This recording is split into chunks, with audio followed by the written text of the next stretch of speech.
भ्रष्टाचार रोकिनुपर्छ भन्ने माग छ। तर एउटा तथ्य कुरा के हो भने जहिलेसम्म दलाल पुँजीवादी व्यवस्था कायम रहन्छ तबसम्म कुनै पनि हालतमा भ्रष्टाचार बन्द हुन सक्दैन। जस्तो कि हामीले यो सरकार बनेको 3 दिनपछि एउटा समाचार पनि बाहिर आइहाल्यो कि प्रहरीले पोसाक खरिद गर्ने कुरामा कति 39 करोड रुपियाँ 47 करोड रुपियाँ बराबरको घोटाला भएको छ भनेर समाचार आयो। सरकार बनिसकेपछि पनि त्यसलाई रोक्न सक्ने स्थिति बनेन, किनभने त्यो हुन त त्यो निरन्तर अगाडिको निरन्तरतामा भन्न सकिन्छ त्यसलाई, तर सरकार बनिसकेपछि त्यस प्रकारका घोटालाहरू रोक्नु पर्थ्यो तर त्यो रोकिएन।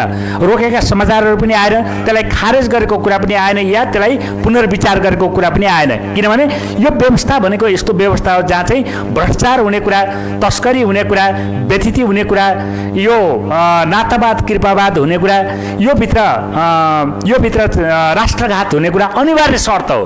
त्यसकारणले हामी यो 11वटा पार्टीहरू हामी के अपिल गर्न चाहन्छौँ सिङ्गो नेपाली जनतालाई, यहाँका युवाहरू अर्थात् सिङ्गो सबैले हामी के अपिल गर्न चाहन्छौँ भने यदि हामीले भ्रष्टाचारको अन्त्य गर्नको निम्ति, देशमा स्वास्थ्य शिक्षामा जनताको अधिकार पुर्याउनको निम्ति हामीले यो राज्य व्यवस्था बदल्न जरुरी छ।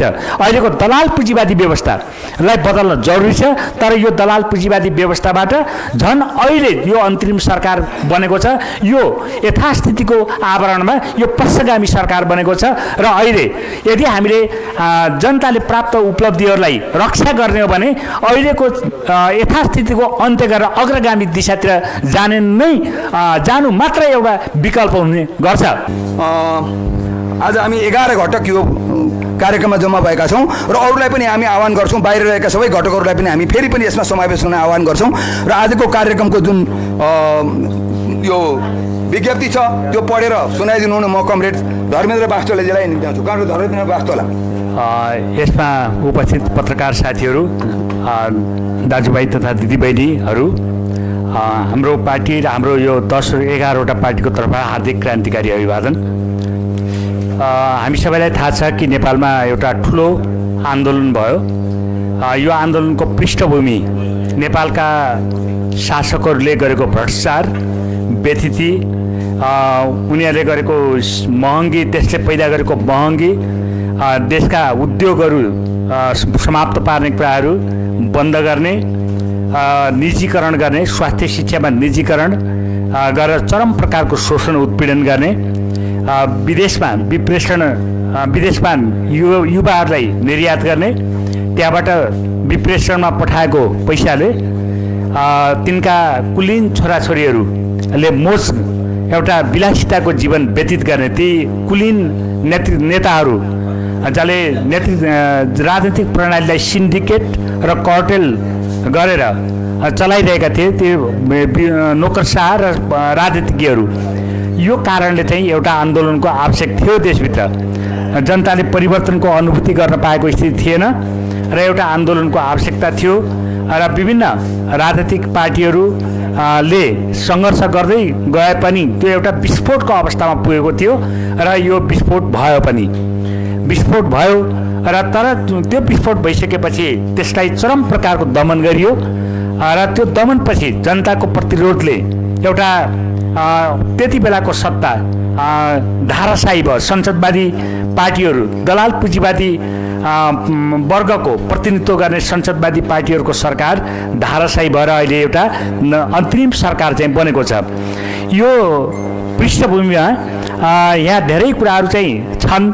जुन कुरा के छ भने हामी यो पार्टीहरूको दृष्टिकोण के छ भन्दाखेरि यहाँ चाहिँ अहिले जो युवा पुस्ताहरू, जेनजीको नामले परिचित युवा पुस्ताले जो आन्दोलन गर्यो, यो केवल युवा पुस्ताको आन्दोलन मात्रै होइन, यो सिङ्गो नेपाली जनताको आन्दोलन हो। यद्यपि युवा पुस्ता अगाडि आयो यसमा र यो आन्दोलनमा वास्तवमा त्यो युवा पुस्ता र सिङ्गो नेपाली जनताले धोका खाएको छ। यसमा फेरि एकचोटि धोका खाएको स्थिति बनेको छ, किनभने यसको माग भनेको देशमा एउटा परिवर्तनको माग थियो, सारमा परिवर्तन। अब त्यसको नारा कसरी तय गर्न सके, कसरी मागहरू राखे, के भयो त्यो आफ्नो ठाउँमा छँदैछ।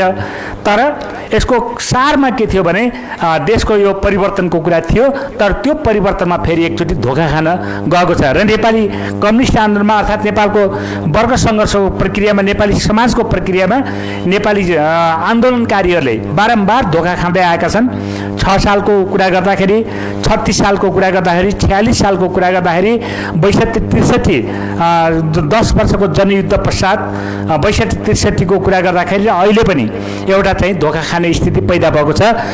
किनभने सरकार जो बनेको छ त्यो सरकार नेपाली जनताको प्रतिनिधित्व गर्ने सरकार नभइकन यो एनजिओ र आइएनजिओहरू, साम्राज्यवादका दलालहरू, यहाँका नोकरशाहहरू जसले जनताको भावनालाई टेकेर फेरि उही पुरानै प्रकारको नयाँ बोतलमा नयाँ रक्सी पुरानो बोतल भने जस्तो अथवा नयाँ बोतल पुरानो रक्सी भने जस्तो शासन प्रणाली पुरानै, राज्य सत्ता पुरानै, सम्पूर्ण संरचनाहरू पुरानै, त्यसको ठाउँमा सरकार अपदस्थ भयो, नयाँ सरकार आयो।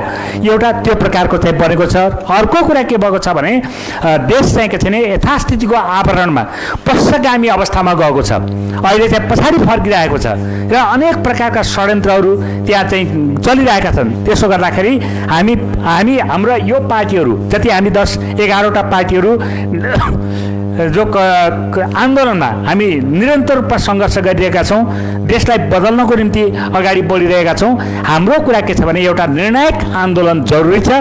त्यो निर्णायक आन्दोलन के को निम्ति जरुरी छ भन्दाखेरि स्वाधीन संयुक्त सरकार निर्माण गर्नको लागि यो साम्राज्यवाद परस्त दलाल, नोकरशाही दलाल पुँजीपति वर्गको सत्ता अन्त्य गरेर, यो पश्चगामी सत्ताको अन्त्य गरेर अहिले जो अन्तरिम सरकारको रूपमा चाहिँ बनेको छ यसको अन्त्य गरिकन यसमा स्वाधीन संयुक्त सरकारको निर्माण गर्न जरुरी छ। र त्यो स्वाधीन संयुक्त सरकारले एउटा आधारभूत मान्यताहरू, राष्ट्रिय हित गर्ने आधारभूत मान्यताहरू स्थापित गर्दै देशलाई एउटा समाजवादी, जनवादी, समाजवादी प्रक्रियामा चाहिँ अगाडि बढाउन जरुरी छ भन्ने हाम्रो निष्कर्ष रहेको छ।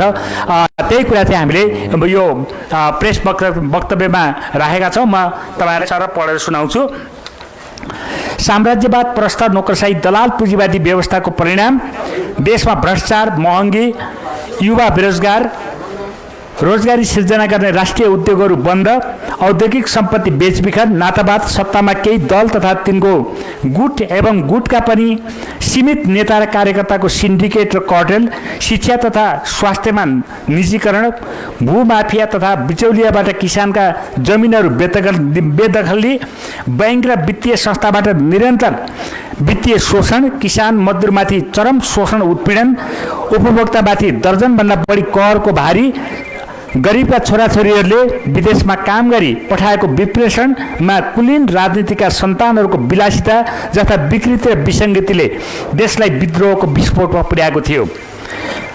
असंलग्न परराष्ट्र नीति रहनुपर्ने नेपालको विशिष्ट भूराजनैतिक अवस्थामा एमसिसी, एसपीपी, आइएसपी, आइपीएस जस्ता एनजिओ, आइएनजिओ एवं एनजिओ, आइएनजिओ जस्ता साम्राज्यवादी संस्थाहरूलाई देशको भविष्य वास्ता नगरी कमिसनकै भरमा प्रवेश दिने संसदवादीहरूको मूर्खताले देशको सुरक्षा अझ भयावह बनेको थियो।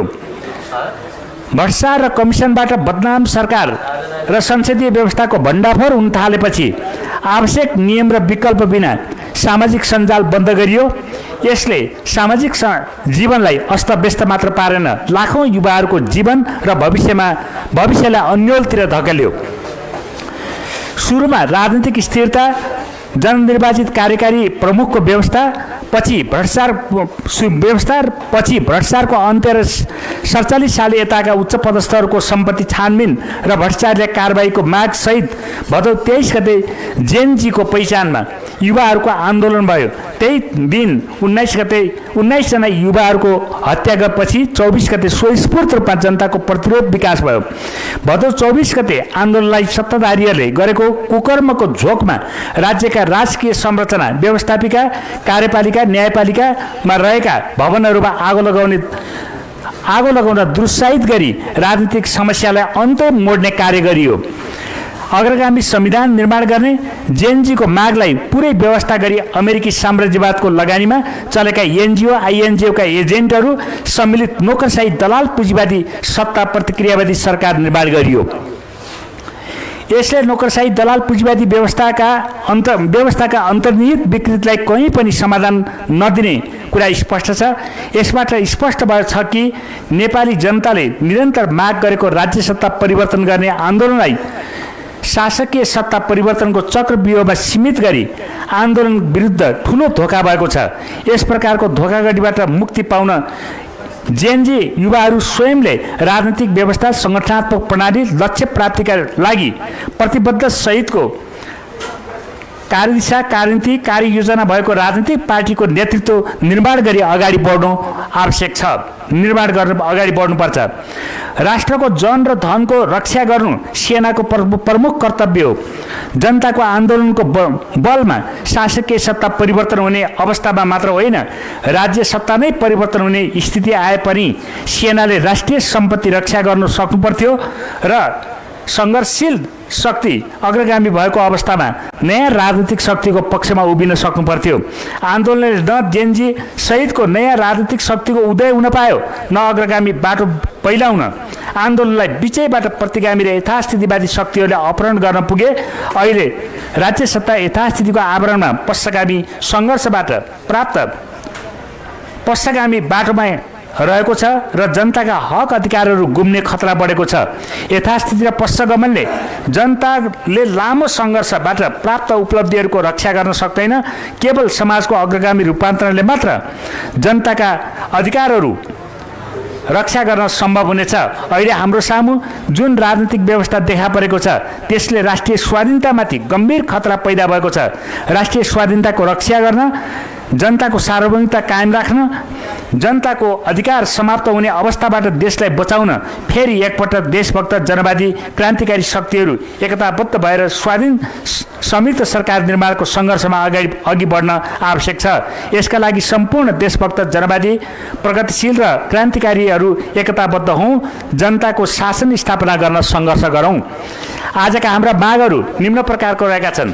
राष्ट्रिय स्वाधीनताको रक्षा गरौँ, साम्राज्यवाद विस्तारवादको मुकाबला गरौँ, जेएनजीले उठाएका अग्रगामी राजनीतिक मुद्दाहरू सम्बोधन गर, संसदीय व्यवस्था खारेज गरौँ, जनसंविधान निर्माणको बाटोमा अघि बढौँ, जनताको हत्या र विध्वंसकारी घटनाका जिम्मेवारलाई कारबाही गर, पार्टीमाथि प्रतिबन्ध लगाउने र नेतामाथि प्रतिशोध सार्ने षड्यन्त्र बन्द गर, भ्रष्टाचारीको सम्पत्ति जफत गरी राष्ट्रियकरण गर, शिक्षा र स्वास्थ्यमा निजीकरण बन्द गर, शिक्षा र स्वास्थ्य निःशुल्क गर, राजबन्दी र मिटर ब्याज पीडितलाई रिहाई गर, किसान मजदुर सुकुम्बासी घरबार विहीन भएका समस्याहरू समाधान गर, राष्ट्रिय उद्योग सञ्चालन गर्ने नीति लागू गर, स्वाधीन संयुक्त सरकारको बाटोमा अघि बढौँ। हाम्रा यसमा आन्दोलनरत पार्टीहरूमा नेपाल कम्युनिस्ट पार्टी बहुमत, क्रान्तिकारी कम्युनिस्ट पार्टी नेपाल, वैज्ञानिक समाजवादी communist party Nepal, Nepal communist party, Nepal communist party, समाजवादी कम्युनिस्ट पार्टी नेपाल, श्रमिक जनता party Nepal, Nepal communist party क्रान्तिकारी, greater Nepal communist party, Nekapa विद्रोही, रेड फोर्स नेपाल पार्टी गरिकन 11वटा पार्टीहरू हामी यहाँ सहभागी छौँ र हामीले यो हाम्रो आन्दोलनलाई अगाडि बढाउनको निम्ति जनता समक्ष हामीले आफ्नो कुराहरू चाहिँ राखेका छौँ र अहिले जुन प्रकारको स्थिति देखा परेको छ यसले एकातिर सत्ताको परिवर्तन नभएर केवल शासकीय सत्तामा मात्रै परिवर्तन भएको छ, जबकि जनताको माग भनेको, नेपाली जनताको माग भनेको सिङ्गो राजनैतिक सत्ताको परिवर्तन हो। दोस्रो अहिले मूल माग भनेको मान्छे यो जेएनजी का युवाहरूले अगाडि सारेको माग भनेको भ्रष्टाचारबाट मुक्त हुनुपर्छ, भ्रष्टाचार रोकिनुपर्छ भन्ने माग छ। तर एउटा तथ्य कुरा के हो भने जहिलेसम्म दलाल पुँजीवादी व्यवस्था कायम रहन्छ तबसम्म कुनै पनि हालतमा भ्रष्टाचार बन्द हुन सक्दैन। जस्तो कि हामीले यो सरकार बनेको 3 दिनपछि एउटा समाचार पनि बाहिर आइहाल्यो कि प्रहरीले पोसाक खरिद गर्ने कुरामा 39 करोड रुपियाँ 47 करोड रुपियाँ बराबरको घोटाला भएको छ भनेर समाचार आयो। सरकार बनिसकेपछि पनि त्यसलाई रोक्न सक्ने स्थिति बनेन, किनभने त्यो हुन त त्यो निरन्तर अगाडिको निरन्तरतामा भन्न सकिन्छ त्यसलाई, तर सरकार बनिसकेपछि त्यस प्रकारका घोटालाहरू रोक्नु पर्थ्यो, तर त्यो रोकिएन।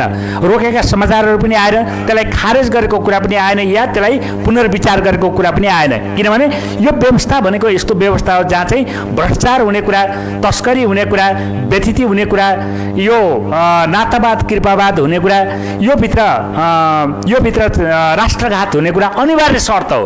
त्यस कारणले हामी यो 11वटा पार्टीहरू हामी के अपिल गर्न चाहन्छौँ सिङ्गो नेपाली जनतालाई, यहाँका युवाहरू अर्थात् सिङ्गो सबैले हामी के अपिल गर्न चाहन्छौँ भने यदि हामीले भ्रष्टाचारको अन्त्य गर्नको निम्ति, देशमा स्वास्थ्य शिक्षामा जनताको अधिकार पुर्याउनको निम्ति हामीले यो राज्य व्यवस्था बदल्न जरुरी छ। अहिलेको दलाल पुँजीवादी व्यवस्थालाई बदल्न जरुरी छ, तर यो दलाल पुँजीवादी व्यवस्थाबाट झन् अहिले यो अन्तरिम सरकार बनेको छ, यो यथास्थितिको आवरणमा यो पक्षगामी सरकार बनेको छ र अहिले यदि हामीले जनताले प्राप्त उपलब्धिहरूलाई रक्षा गर्ने हो भने अहिलेको यथास्थितिको अन्त्य गरेर अग्रगामी दिशातिर जानु मात्र एउटा विकल्प हुने गर्छ।